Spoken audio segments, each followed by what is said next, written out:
अस्सलामुअलैकुम नाजरीन, मैं हूं वकास खान और आप देख रहे हैं पाक न्यूज़ टीवी। नेपरा के मुताबिक खबर शामिल करते हैं।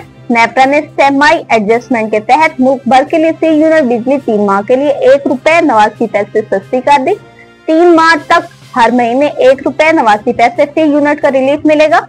नेपरा फैसले के मुताबिक बिजली के इलेक्ट्रिक समेत मुल्क भर के लिए सस्ती की गई है। ये रिलीफ गुज़श्ता माली साल की आखिरी सेमाई की मद में फराहम किया गया। सार्फिन को ये रिलीफ अगस्त, सितंबर और अक्टूबर में फराहम होगा, जिससे मजमूई तौर पर 55 अरब 87 करोड़ रुपए का सार्फिन को फायदा होगा। नेपरा ने फैसले का हतमी नोटिफिकेशन वफाकी हुकूमत को भेज दिया है। इसके अलावा नेपरा ने जून की माहाना एडजस्टमेंट के तहत फी यूनिट बिजली 78 पैसे सस्ती करने का नोटिफिकेशन भी जारी कर दिया है। सार्फिन को जून की फ्यूल प्राइस एडजस्टमेंट का रिलीफ अगस्त के बिलों में मुंतकिल किया जाएगा। अब तक के लिए इतना ही। मजीद खबरों और अपडेट्स के लिए देखते रहें पाक न्यूज़ टीवी।